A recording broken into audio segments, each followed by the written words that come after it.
కూర్చుంటే కంఫర్టబుల్గా ఉంటుంది మైక్ పట్టుకోవడానికి. మీరు కిందకి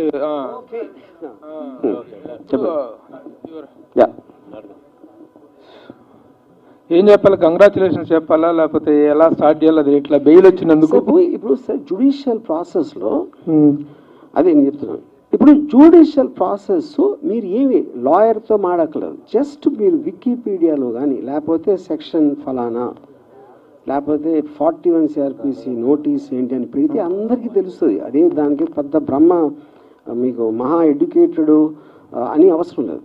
ఓకే, అందరూ ఒకటి మిస్ అవుతుంది. ఆర్జీని అరెస్ట్ చేయాలి, ఇంకా అరెస్ట్ చేయలేదు అంటే ఏంటి అసలు ఏం కేసు అని ఎవడు అడగడు. మర్డర్ కేసా లేకపోతే కిడ్నాపింగ్ కేసా, ఏం కేసు అసలు? అది కదా మెయిన్ డిస్ప్యూట్.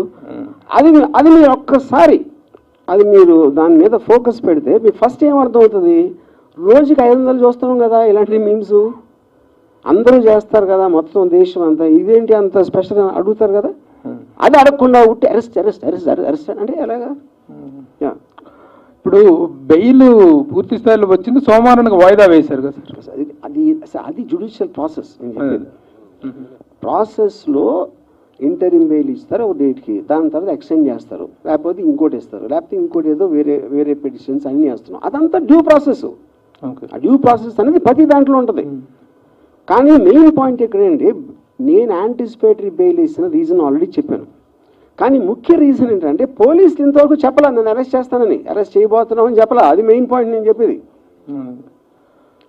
అది మీరు అవాయిడ్ చేసేసి మీ మొదలంతా అరెస్ట్ అరెస్ట్ అరెస్ట్ అని అంటున్నారు. అది ఇప్పుడు మీకు హెల్ప్గా నిలబడింది ఇండియన్ జ్యుడిషియరీనా లేకపోతే గతంలో ఒకసారి వ్యూహం సినిమా రిలీజ్ అప్పుడు, ఒక్క నిమిషం సార్, ఒక వ్యూహం సినిమా రిలీజ్ అప్పుడు ఎలా మీరు సెన్సార్ మేనేజ్ చేశారు, ఎలా how who could have come out of this అని అడిగితే దావూద్ ఇబ్రహీం హెల్ప్ చేశాడని చెప్పారు మీరు. ఇప్పుడు ఎవరు హెల్ప్ చేశారు సార్? అంటే ఇప్పుడు దావూద్ ఇబ్రహీం హెల్ప్ చేశాడు అని మీరు నమ్మారు? అది జోక్ అని కూడా తెలియదు. ఇప్పుడు కూడా చెప్పేదండి ఇప్పుడు ఫర్ ఎగ్జాంపుల్ డ్యూ ప్రాసెస్లో దానికి ఉన్న సెక్షన్స్, దానికి ఉన్న ఎలిమెంటు, ఇప్పుడు ఒకటి ఏదన్నా జరిగినప్పుడు సపోజ్ ఆ ట్వీట్ ఉందనుకోండి, దానికి ఒక యాక్షన్ జరగాల. మీరు చెప్పి నేను మిమ్మల్ని ఇప్పుడు చెప్పాను ఫలానా వాడిని కొట్టమని చెప్పాను, నేను చెప్పాను అంతే.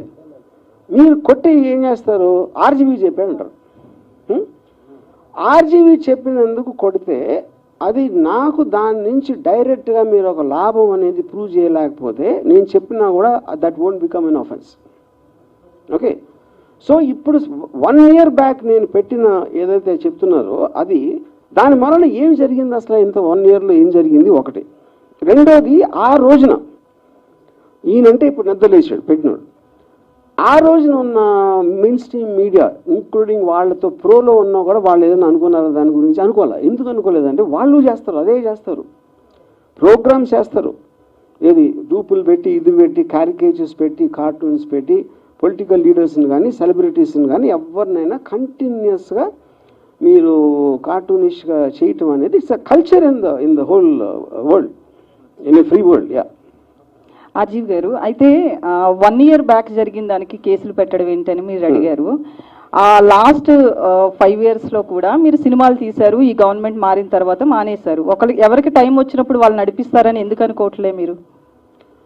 ఎవరికి టైం వచ్చినప్పుడు వాళ్ళు నడిపిస్తారంటే ఏం నడిపిస్తారు అంటే మీరు పొలిటికల్ మూవీస్ చేయనన్నారు కదా, ఇప్పుడు కూడా చెయ్యొచ్చు కదా. ఎందుకు చేయాలి? మూవీస్ చేయడానికి నా రీజన్, అప్పుడు భయపడ్డారు అనుకోవచ్చు కదా దాన్ని. నేను ఇది చెప్పింది ఎప్పుడు